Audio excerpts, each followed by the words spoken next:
rundunar 'yan sanda ta yi wata gagarumar nasara lokacin da area commander na dutsen ma ya samu labarin cewa barayi ranar 15 ga watan satumba sun shiga wani ƙauye a kitubawa ƙauye ne wanda yake karkashin karamar hukumar mulki ta dutsen ma da ke katsina, jihar katsina, kuma sun saci mata 18 da jariransu guda 7. sun kora dabbobi wanda kuma area commander ya tafi ya bi hanyar da yake ganin cewa ta nan za su fito ya musu kwantan bauna. Allah ya ba mu nasara, suka zo aka yi musayar wuta a ciki. Lokacin ya kwaci mata 2 daga hannun waɗannan barayi, ya kwaci shanu da tumaki wajen 60 da shanu wajen guda 34 har da jaki guda 1. kuma lokacin da muke gudanar da bincike Allah ya ba mu nasara, muka kama wani mai suna Ibrahim Sama'ila wanda ake wa lakabi da Yalo, ɗan shekara 30 wanda yake zaune a yadda ya faɗa ainihin garinsu sabon garin Faguwa, sannan ya ce a ƙauyen Gammo yake a Dutsen ma, ya ba da adireshi guda 2. Yanzu yana zaune a cikin daji, ba waɗannan ƙauyukan yake ba.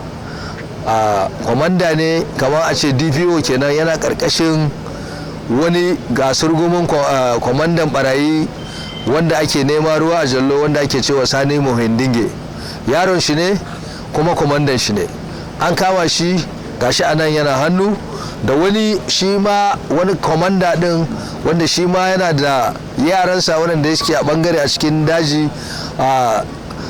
Yaron wani kasurgumin barawo shi ma da ake ce masa ɗahe, mai suna Basiru Ma'azu, ɗan shekara 22 wanda yake zaune a garin Mai Gezoji da ke tashar Mai Alewa a ƙaramar hukumar Dan Musa.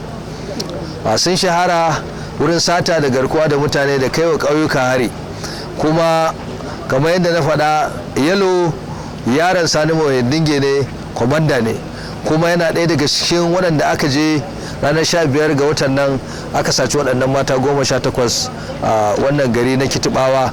Kuma Allah ya ba mu nasara, area commander bacin ya kwato waɗancan mutum 2, kuma Allah ya ba da nasara ya ƙara kwato mutum 5 daga cikinsu.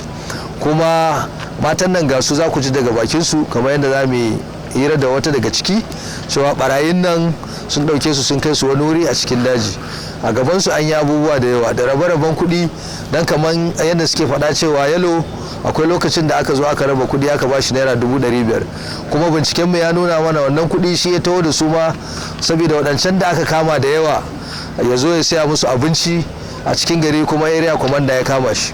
Lokacin da aka kawo shi ofis ana bincike, a cikin matan nan suka gane shi, kuma suka yi wa area commander bayani cewa wannan ai shi ne ma kwamandan barayin, kuma ga abin da ya yi, ga abin da ya yi, ga abin da ya yi. Kuma muka tabbatar da wannan, aka fara bincike, kuma da kansa ya bayyana cewa shi yaron Sani Mohindinge ne, a cikin daji suke. Yaro 10 kuma kowanne da karfe? Ito wasu na da bindigo, wasu ba su da bindigo. To wa yake baka bindigo?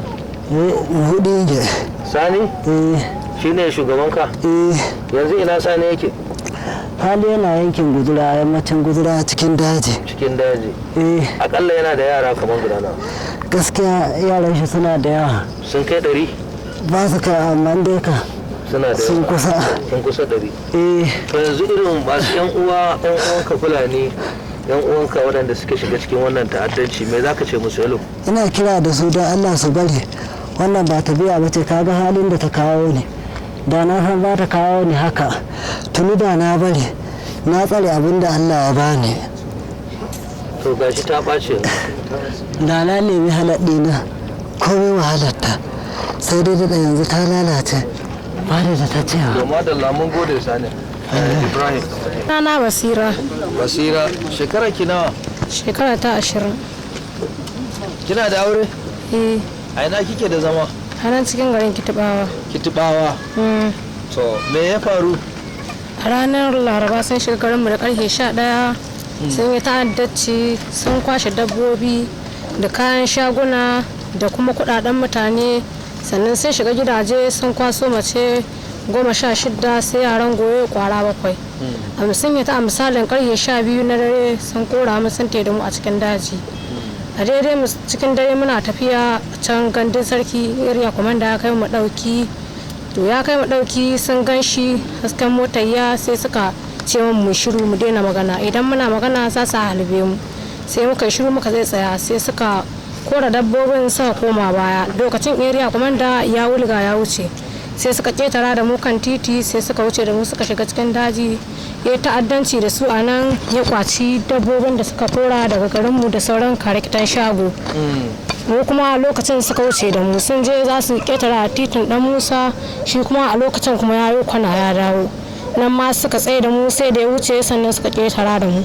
mun isa inda suke ne zai kai misalin karfe 11 na rana suka aje mu a nan cikin daji tsawon kwana 6 sun ma ba mu abinci muna dafawa amma ba ma koshi kuma miya da suke ban yi mamu muna kadawa ba magi to da waye a cikin barayin wanda kuka gane ba mu gane ko daga cikin barayin ba yanzu a cikin waɗanda aka kama fa a cikin wanda aka kama ga su nan mun gan su nan mun zo dutsen ma waye kuka gane kawai muna zo waye maga area commander hiddo su sai muka ce to ai hada su ma aka shiga garin mu aka yi ta'addancin kun gane su waye kuka gane a ciki ga nan wannan yalo din yalo shi meye shi a cikin shi ogani a gurin su me muku da haka kai ba su buge mu ba kuma ba su dage mu amma sun nemi sun lalata rayuwar mu a cikin daji muna tsawon kwana 6 a gaban su abinda suka ce haka za shi ma yana ciki shi ma yana ciki a cikin wanda suka lalata rayuwar akai da ya kwana 2 bayan nan cikon na kwana 2 da ya dawo ya zo an raba kuɗi ya tafi zai so masa kaya area kuma da ya cin karo da shi ya kamo ya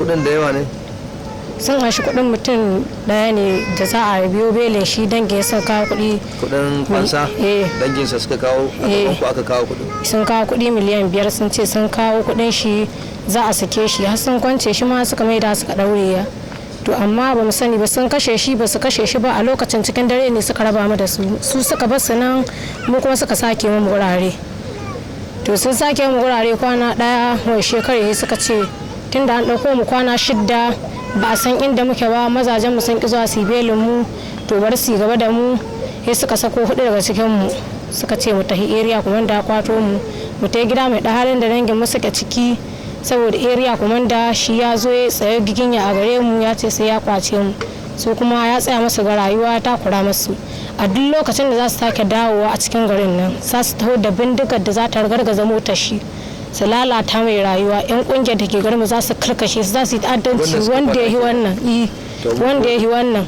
kuma muna